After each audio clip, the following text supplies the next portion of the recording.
I think it's interesting because normally I'm the only Black person in the room. Normally, maybe there's one or two other women, and I'm usually the youngest by far. So I think it's really gratifying when I have a meeting where I'm leading a meeting in front of people who are twice my age and make 4 times my money. And they're like, that is a brilliant idea, Nafisa. I don't know what we could have done without you. Like that to me is crazy that I've helped shape like billion-dollar companies in some ways in their digital strategy. So that to me is super gratifying.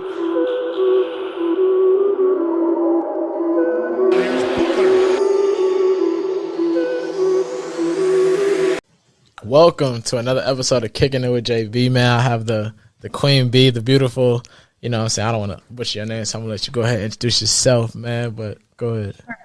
Hi, everyone. My name is Nafisa. I work in tech, and I think that's why I'm here today.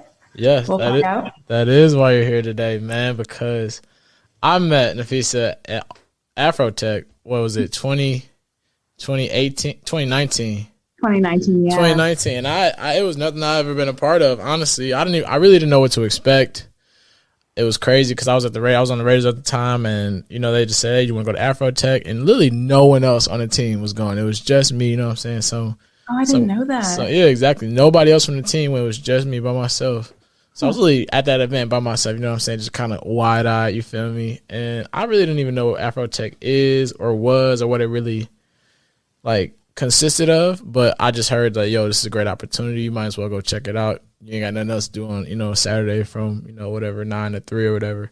And that's how we met, man. So like, could you explain like what do you do in tech? Like what's your profession? Sure. So technically my formal role is called a product manager, but that role didn't exist 10 years ago. So it's sort of like in the formative phases of figuring out what that even means for each company and in the industry. Yeah. Essentially what I do is I help define what makes a product successful on a team. And then I work with engineers and designers hands-on every step of the way with like designs, features, like when we actually release stuff to make sure it works, it looks good, and people are going to want to use it. Mm-hmm. Wow. So what got you into that? Like, was that your degree? Was that? No. So my undergrad degree, I graduated from Temple University in 2015. Oh, I'm getting old. My undergrad degree was in marketing. I'm older than you. Huh? Wait, no, 2015. Oh, whoa, you. That's why I was like, oh, shit. I feel like I'm like aging myself. I graduated with marketing. I thought I was going to work in the like entertainment industry and like more of the things that I think we grew up seeing. Like, I'm going to work for like campaigns and stuff. Yeah, facts. But like junior year, a friend of mine who was like one of those kids that was like born in a suit and was like a consulting nerd from the jump. He asked me to be in this competition for a case competition, and I wasn't interested at all. I was like, I don't even know what Deloitte is. It sounds like a tax company. It sounds so boring. Yeah. But then I found out there was like a cash prize or a headphones, something that you could win. So the second I heard it was a competition that you could win something, I was like, all right, whatever it is, I'll do it. Yeah, man. And we ended up winning first place, and we were the only Black people in the competition, and we were all on the same team. So it was like it was interesting. So I think at that point Deloitte was essentially like, you guys can come here if you want to. Exactly. And it was a good paying gig. It was in DC. It wasn't too far from like the person I was dating at the time, and it was a secured track, so it just made sense for me. Yeah. So from there I was like in technology consulting, and I thought it was going to be like some, I don't know if you used to ever watch that show. It's like about consultants, House of Lies. Like they make so much money. They're on jets all the time. They're just making up numbers. I thought it was going to be some cool thing like that. And like day one or week one, I was staying at the office till 1 a.m. working on PowerPoints. Oof. And I was like, this is not what I'm trying to do for 20 years of my life. No. Yeah.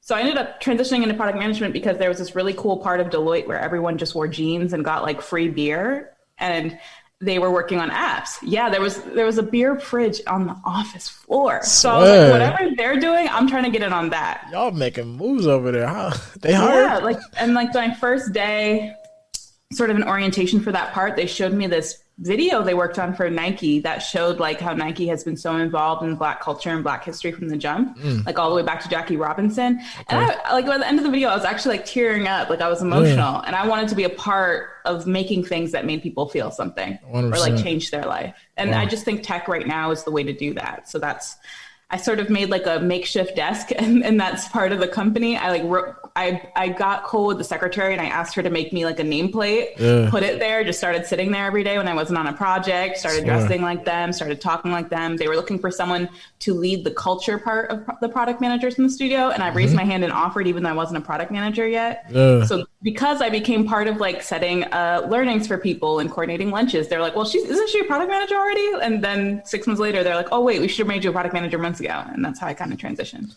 Man, so this is before you even graduated college, all this. Well, this was like 2 years after I graduated. 2 years. This is my first post-grad job. Your first post-grad job, and it's tech, something you completely had, like, was not on your, like, 5-year plan. I didn't even know what, like, API stood for. I knew I liked my phone. I knew I liked social media, but I didn't know how these things were built.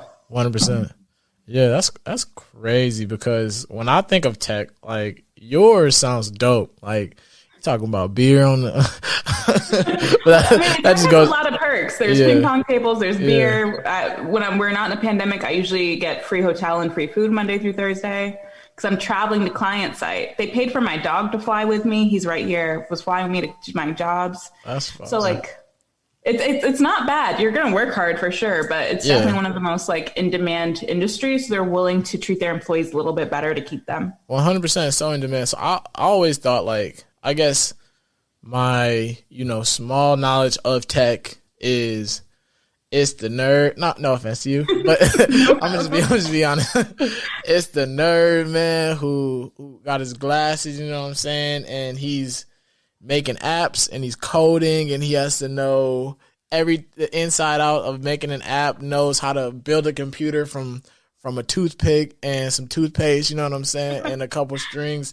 So, like, that's what I thought tech was, or just being able to code and stuff like that. But yours sounds like very interesting. And I know that obviously there's probably a lot more interesting jobs out there that people don't really know about because, like you said, like, you grew up, how we all grew up, just wanting to do marketing, being a producer, and doing what we all thought we would do. Me, an athlete, whatever. Obviously, that's how people get rich, blah, blah, blah, being like, or a rapper or entertainer, something like that. But being tech, like, just seeing, because at Afrotech, it was so many successful black people that look like us, you know what I'm saying, in tech. And they were just saying, like, yo, tech is cool, man. And obviously, tech is where the world is going nowadays. As you can see, it's so big. That's why, like, I feel like I always tell people, like, if I can go back, I would have got a degree in tech. But you, somebody who didn't. The thing is, you don't really need one. Really? Yeah. I was marketing. How does one even start, though? Like, I feel like you I hear you. It kind of fell into you and you just kind of, picked up your bag and ran. But how does someone who has, like me, let's say for me, for instance, I have no experience in tech. I don't even know where to start. I don't know how to code. Actually, I talked to you about this at Afrotech. I know, exactly. but they don't. But the people don't know this. Fair. Okay. But so how, like, where do I start? Because there's so many different industries, so many different things. Because, like I said, a lot of people think tech is that one, just coding. You know how to code, build apps, build computers, and just you got to be an engineer and be something crazy. But how can, like, the normal person, me, join the tech world? Okay. Yeah. I mean, so first I think it starts off with, like, what your natural interests are. If you like to draw, if you like colors, maybe design, visual design is more for you. If you have a lot of really good ideas and you kind of like to apply them and you like to have other people do the work, maybe product management is for you. If you like figuring out puzzles, I would say, like, good at, like, figuring out how things work in general, not just math. Coding, it can be for you. I know a lot of bad women, beautiful women that are engineers. So it's not all nerds, although some of us are a little nerds. So, like, I think that everything is tech and tech is everything right now. Yeah. Even if you're, like, very good at making relationships and convincing people of things, you can go into tech sales. Tech sales is one of the most booming fields monetarily because you get paid commission. Imagine how much money you make on commission selling, I don't know, Microsoft Teams or Microsoft Office Suite to an Amazon with, like, 100,000 employees. Exactly. Oh, wow. So like there's exactly, it's a lot. I look at tech sales like maybe that's something I want to do after grad school, because that money, I'm making good money. I'm making great money now, but that money is like there's no ceiling. Exactly, and you just got a house, man. We can't just breeze over that, man. Congratulations. It's in Atlanta. It was very affordable. Hey, a house is a crib. Hey, a crib is a crib, man. Shout out my black queen, man. Congratulations on the new house, man. That's amazing. But yeah, man, there's so much. I mean, obviously there's so much bread in tech, but like you said, there's so much more than just coding. And now you got me trying to think of like, man, because actually one of my good friends was in tech sales. I don't know if you heard the company. It's called Domo. Yeah, I've heard of Domo. Yeah, so he was working at Domo. Actually, I applied for Domo. Okay. Had like 85 interviews and did not get it. You know, did you get any feedback on why? I mean, they said they had just went through like a hiring spree, and I had just missed that wave. So it is what it is, man. You know what I'm saying? But yeah, I heard tech sales is big. My friend, like he was a former athlete too, so he just got in it and just started crushing it and going crazy. And that's the thing. You have a lot of transferable skills as a professional athlete that would like work well in certain parts of tech. 100%. It's just figuring out what's universal, like what you can sort of work with what you have to apply to exactly. tech. So would you say that tech is your passion? Like do you see yourself like do you enjoy helping people and stuff like that? Because I kind of feel like tech is like, when I think of tech as just like you're behind a computer screen. You're kind of just like a number, and you go home and you know what I'm saying, you do whatever. A lot of times I'm honestly with people all day. Like really? Whether it's like talking to engineers or talking to designers or talking with C-suite people to make sure that like we're building something that will make them money. Yeah. As a product manager, so much of my job is people. And a lot of times it's being the person that like my client or the COO or like my engineer vents to when they're pissed about something, or it's like, oh, there's a problem with this app. How do we make sure it works technically and then it works for the user? So most of my job is around people. I will say I like being hands-on with whatever I'm working on. Like that's one of the reasons why I don't think I would ever be an engineer, because I like being able to be part of the conversations that help us figure out what we're working on every day. And this goes back to marketing too. Like if you think about the power of Nike or the power of Coca-Cola, like those are made up ideas that some guy had decades ago that are tangible things that people feel passionately about, you know? And there were a ton of people that were behind that to make it come to life. You think about Twitter and Instagram, those were just ideas, but now they're things in the world. And I like turning ideas into things. So product management just makes sense to me right now. That is a bar. But wow. So product manager, man, that's so interesting because like I said, like it feels like tech is so far reaching, but talking to you always feel like it's just so tangible. I'm trying to get you in the tech. Like it's been years in the making at this point. Man, I know, and I'm willing, and I'm fully and willing. I think I still got all those people cards I have from Afrotech from like 2 years ago. And you know me, I feel like that's so big, like networking. Yeah, I am so bad at networking because I can talk to anybody. You know what I'm saying? For the most part. Yeah, it's a follow-up. That's what it is. And I feel like, and it was, I think they was talking about it at Afrotech, like some crazy stat, like 90% of people don't follow up. You know what I'm saying? Which is wild. And it's just then it's so easy to be that 10%. Man. It's so easy to make yourself stand out. The only reason I have the job I have now, well, not only, I mean, I did get through interviews, but the main reason I have the job now is because of people. Really?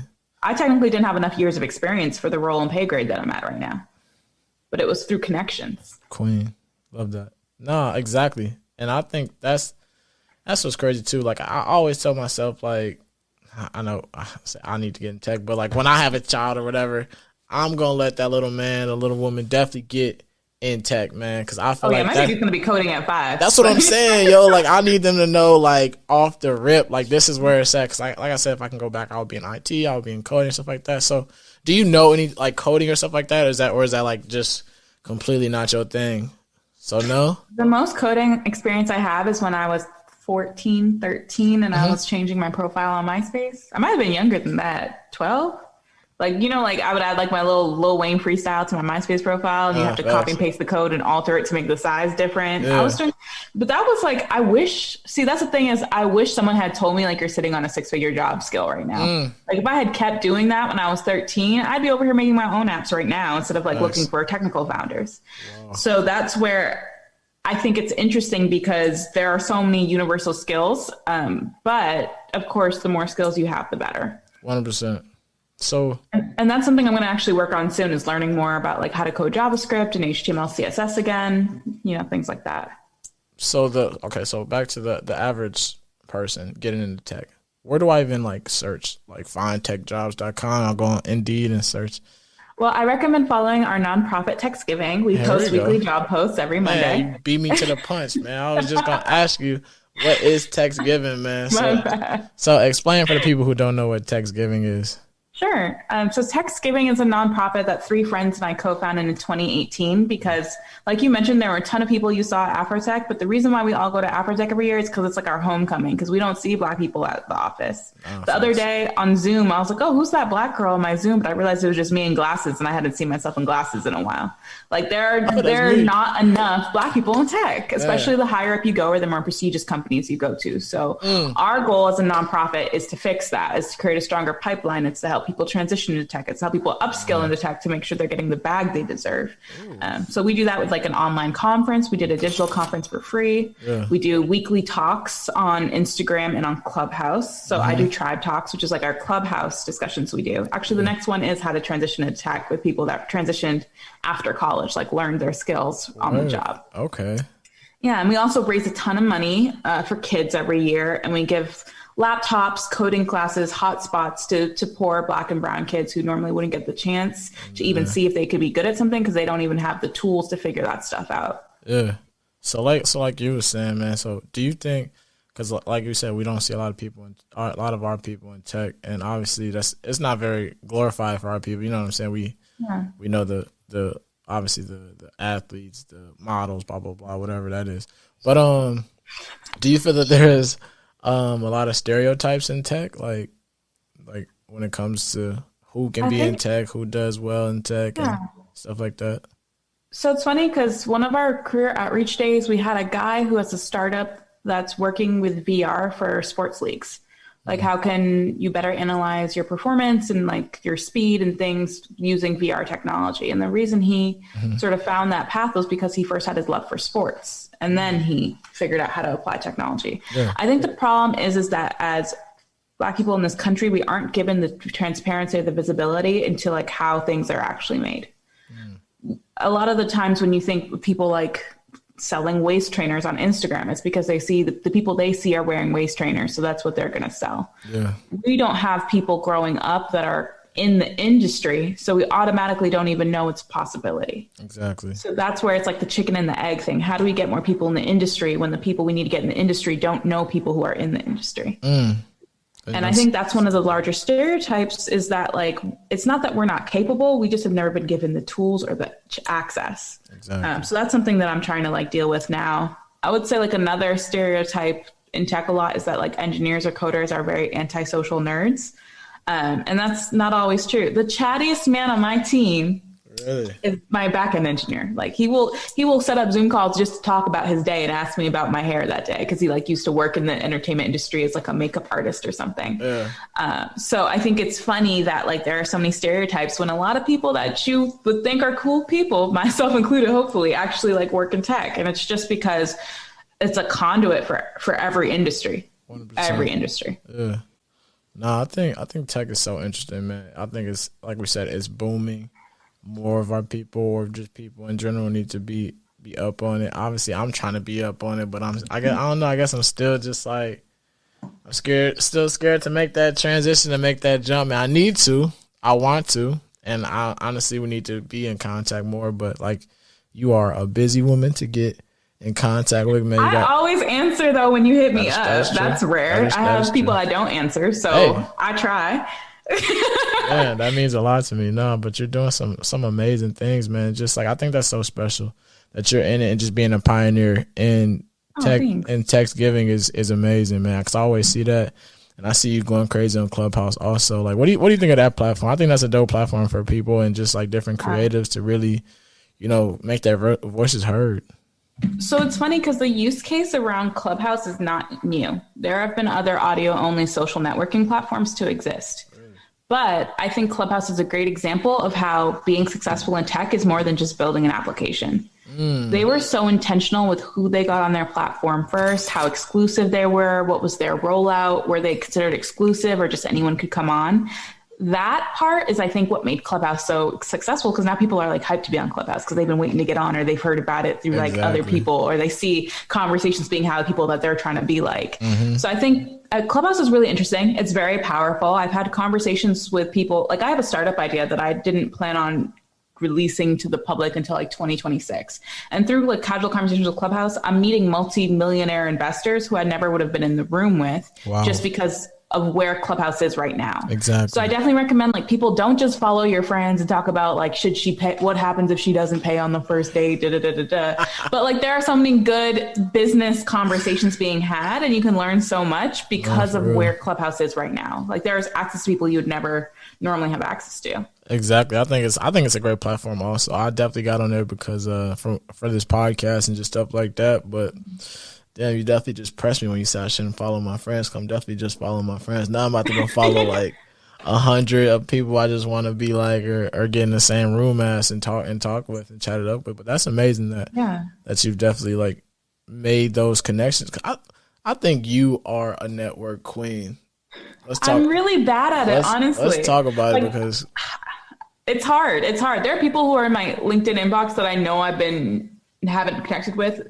Like, I get probably 6 to 7 job offers a week, and I'm not responding, and they're like following up, and I'm like, oh, I should really have a good relationship with them for when I do want a new job. But it's hard. It's a whole other job. So I think 100%. Usually you only see the 10% that I do right, but you're not seeing like the 90% that I'm messing up on. No, that's the thing. No, that's amazing, man. But so then what's your advice to that person who wants to get into tech? Like, they watch this and they'll be like, yo, I really want to get into tech. I am working at I don't know, Costco right now, and I really want to get into tech sales or tech marketing or product management. Like, what should I do?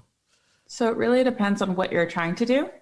If you're trying to be a product man, if you're trying to be an engineer, you really don't need a degree anymore. Deloitte South Africa is hiring people without degrees. They're coming for you. All my homies and engineers who graduated with their degree, they are coming to cancel you. But it's true, though. You don't even need a computer science degree anymore to work at a lot of places. Of course, it's a little bit of a different path. You require years of experience to get to like an Amazon or a Facebook or a Google. But there are not enough American bodies filling American seats for tech jobs. So they're having to adjust their perspective on things. We had at my own company at Pivotal VMware Labs, we got acquired. So now we have 8 different names. We hired someone who was a formerly incarcerated person who went through our boot camp program while he was in prison. And now he's a full-time software engineer. I think he's a lead at this point. So like, it's really interesting because right now we're at a time where like tech also is defining society. So they're trying to be more liberal and like open up to different paths because it's a reflection of where we are. That being said, you still need some skills. Don't start rubbing your hands now. You still need to do some work. I was going to say, what's up? You know what I'm saying? Y'all hiring? Yeah, but like, I would say like, there's so much free stuff. If you go on Udemy or Coursera, you can try out different courses to see like what stuff actually interests you. Like, you can take a free intro to UX design, a free intro to product management, a free software engineering. Or if you have a degree already and you're like, I'm just trying to figure out where I can get in, where I fit in, look at the skills that you have and figure out how that translates to existing jobs. Like, if you're really good at making people feel comfortable, if you're good at like convincing people of things, you have a good presence, tech sales, boom. I wish I was in tech sales. I'd probably be making more money right now.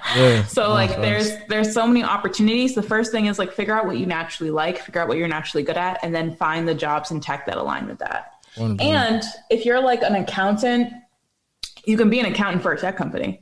If you work in marketing, like you mentioned, you can work for marketing in a tech company. Tech companies have every kind of job, and every kind of job needs a tech person. Wow. So much in tech, man. God. There are still jobs like, I'm learning about that I'm like, I didn't know that existed. I feel like I'm late to the party right now. I wish I would have followed up on more people on Afrotech. I still regret that.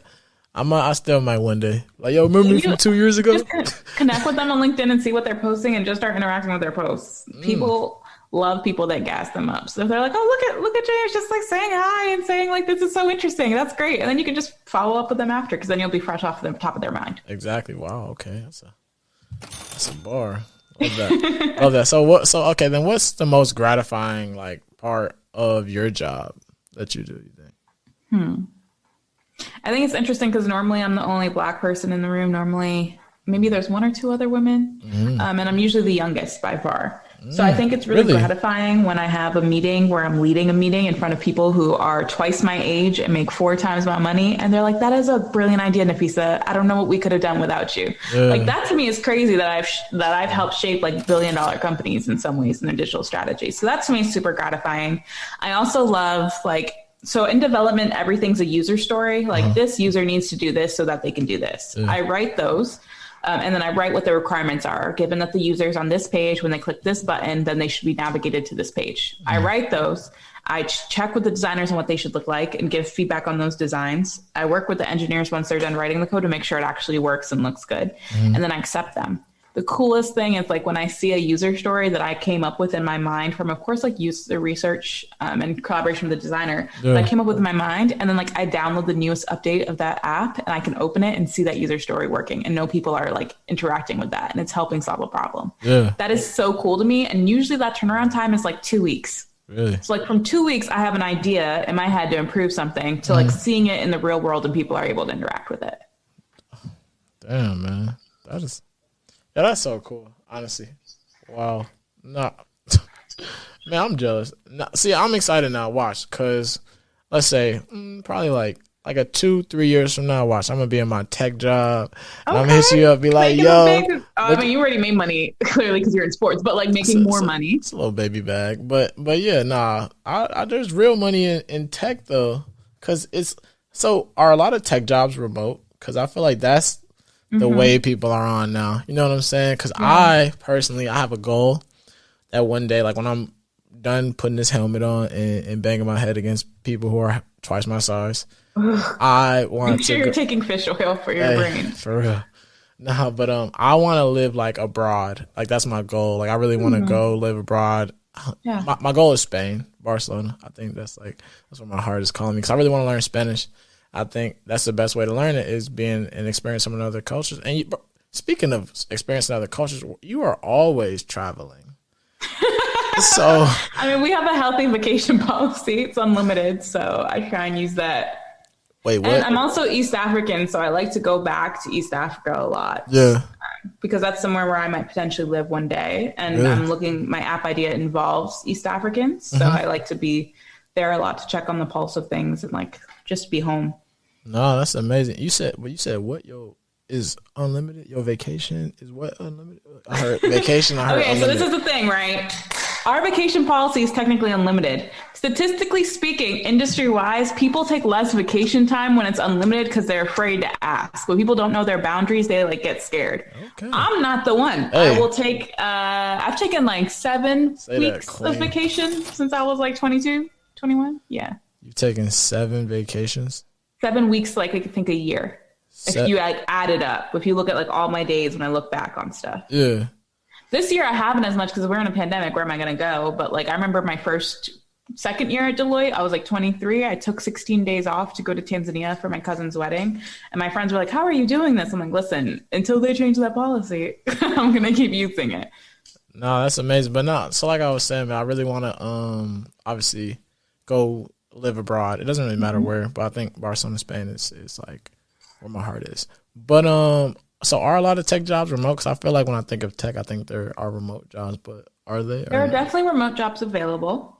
I think it just depends on the company. Okay. So like Twitter recently announced that they're going to always be remote optional.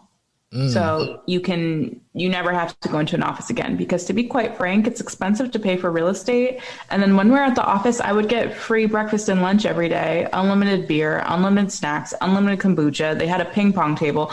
All that stuff requires maintenance and costs, right? Exactly. So they're like, wait, we don't have to pay for all this and people will be happier at home? Bet. No, so a lot of companies are switching to more remote, and there's always been like remote jobs that are more smaller names that are just like, we just need people to do the work. We don't care if they come in. Exactly. So there are always remote jobs. It's interesting too, because a lot of these companies have global offices. So if I wanted to move to Singapore, I could transfer to my office's Singapore office. So there's just a lot of flexibility there. Of course, you have to prove that you can do your job remote and that you're good at your job. And then they'd rather have you be remote than lose you and have to spend tons of dollars, tons of time trying to replace you with someone maybe as good as you. No, exactly. So then, so where's your job located right now? Is it Atlanta? It's New York. I'm part of the New York office. New York office, but your crib is in Atlanta, so. Yeah, and I was telling all my bosses too, like, I'm buying in Atlanta. I have a home in Atlanta. And they're like, congratulations. Yeah. So they know. I might actually switch to Atlanta technically because there's a promotion available in this office and I want more money. But they know I'm in Atlanta. Actually, when I was telling my boss, like, hey, I think I'm going to move to Atlanta, he was like, oh, I've already been down here for a couple months. And then my other boss was like, yeah, I've been down here for 4 months. They were all in Atlanta, but we're all in the New York office. I swear. So what is your company like? What is the company you work for? What's their name and like what do they? Yeah, do? I work for a company called VMware. I'm part of the Tanzu Labs part. So VMware helps the entire Fortune 500 with their technology issues or technology structures in some way, shape, or form. I only work in the app part. I help the VMware's clients build apps, but there are people that work in the cloud part that like helps the apps stay in the cloud and run well. There are people that work in the Kubernetes part, which helps.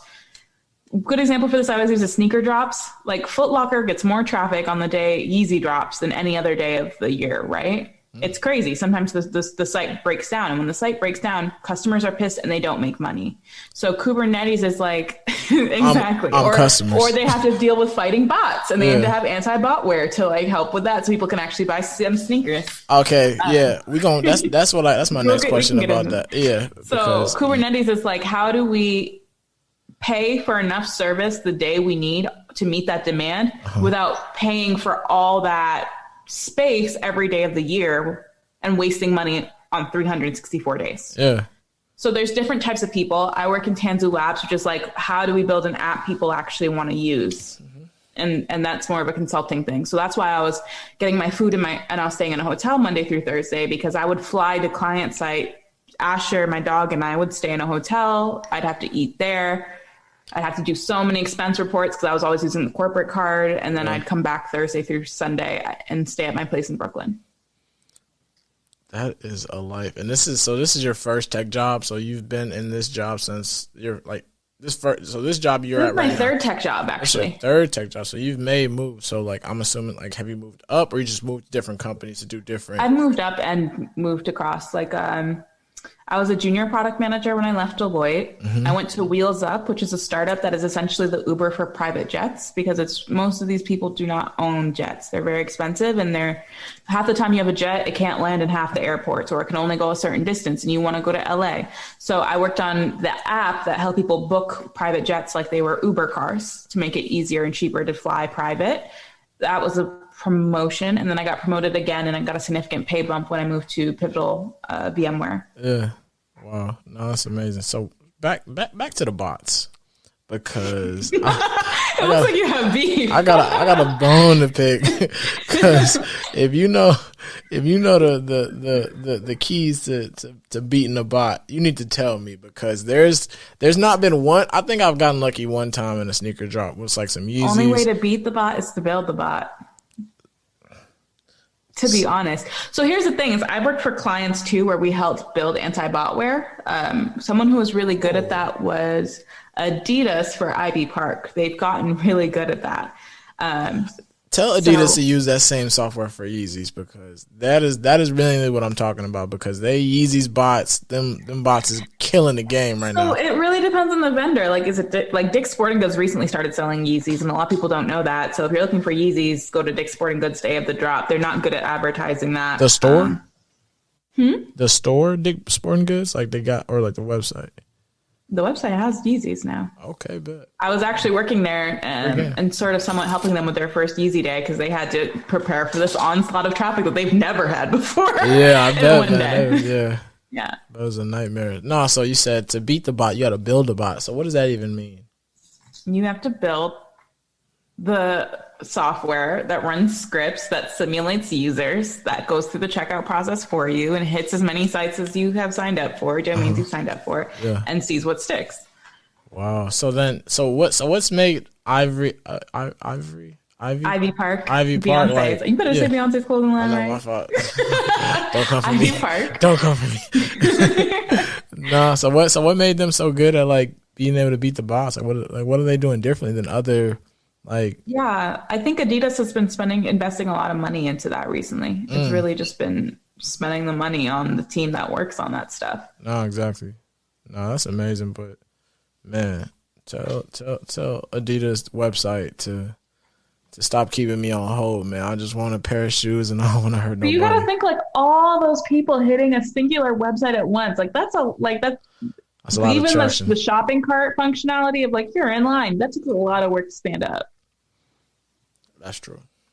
That is true. It's hard though. The bots are definitely why it's even worse because you know when you go on a site and they make you do like that caption and it's like select all the pictures that have stairs. Yeah, I'm not a robot. That's the robots they're talking about are bots that are like that know how to instantly fill out fields in 0.2 seconds faster than any human, and they get to the checkout faster. That's why it's so hard. Wow, that's what they be doing. So that's why you have to like do things to prove you're a human because it's hard for a bot to recognize stairs in an image. Wow, that makes so much sense. I never knew that till right now.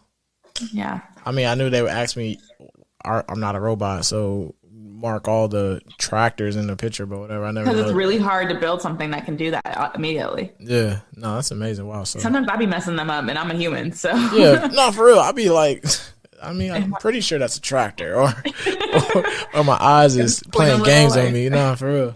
But okay. So then, what did Afrotech? Because we kind of got into it a little bit. So like, what did Afrotech really mean to you? You know what I'm saying? Sure.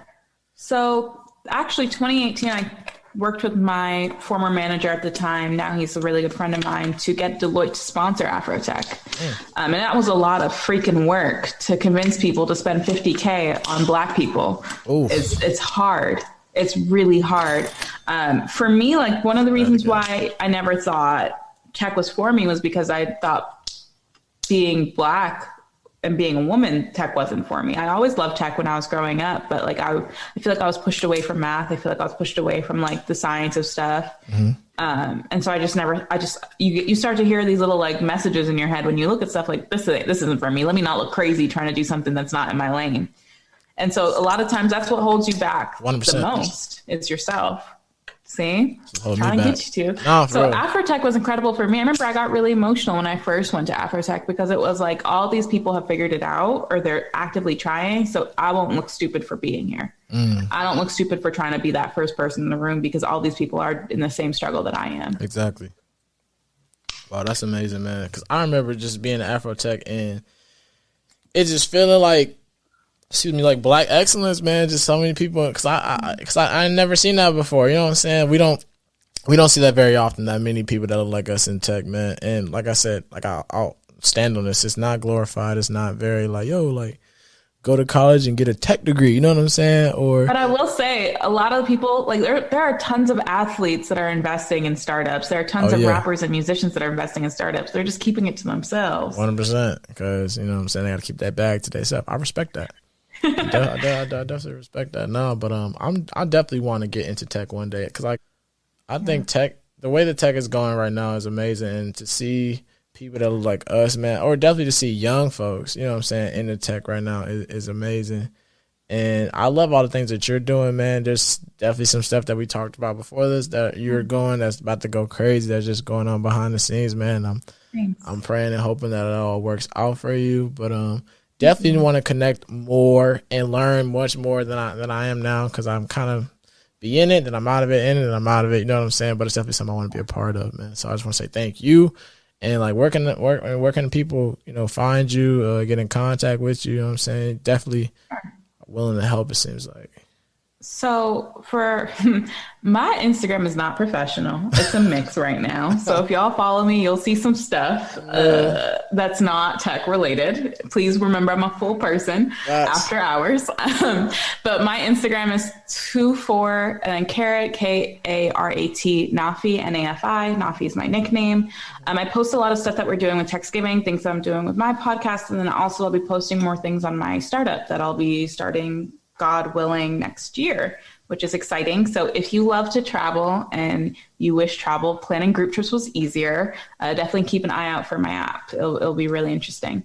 And then Twitter, I'm also not professional on there, but a lot of interesting people follow me. So I need to start being more professional because some of these people might be my boss one day. That's my Twitter is THATXXV, which is 25 because that's the day I was born. And then, like I mentioned, Techsgiving is our nonprofit. We post weekly job postings. In fact, all February, we've been posting tech jobs that are available at Black-owned startups, but then we also just post regular entry-level jobs as well for folks that don't have a lot of experience or just getting their feet wet. And we are the plug there because people reach out to us so we can help you guys get into roles that you're interested in. And we also do talks like on Clubhouse. Our next talk is It's Not Too Late, How to Transition to Tech. We just had a talk about tech in Africa and how people are making a lot of money working in African tech from the United States, from England, and moving back to Africa as well, making a lot of money. And then we are going to have an idea to IPO conversation about people who have business ideas and want to turn them into money-making startups. And we're going to have multi-million-dollar investors, as well as people who have figured it out and raised more money than I probably will ever see in my life in that conversation. So we have a lot of cool stuff online. Man, that's amazing, yo. So y'all heard the queen, man. Queen bee herself, man. I'm excited. I'm definitely about to get into it. Y'all gonna see one day, a year from now, you're gonna watch this video back, and I am just this tech, ignorant. And then people be interviewing you about how you got it. For real, like, I'm saying I'm in tech sales now. I'm an account manager. I live in making $300K a year, living on the go. I live in Hawaii in a penthouse. You know what I'm saying? With me and Snoop, but no, for real, man, that's amazing. But thank you for coming on the pod, man. It's amazing to see someone as beautiful, as smart, and as intelligent, you know what I'm saying, as yourself, man, doing so many great things. It's amazing. People that look like us doing so many great things in tech. You know what I'm saying? That's humongous. I feel like we need to start hyping tech, how we hype sports, how we hype, you know what I'm saying, being rappers, entertainers. We need to start hyping. Man, there's money to be made out here, man. And like you said, the more we can see people like us doing it, the more we will be able to do it ourselves. You feel me? Exactly. So, thank you for coming to Kickin' with JB, man. So thank y'all for tuning in. And make sure y'all leave a comment, subscribe to the channel, leave a review for all my major podcasts, man. And thank you to the beautiful Nafisa for coming through and kicking it, man. So appreciate you.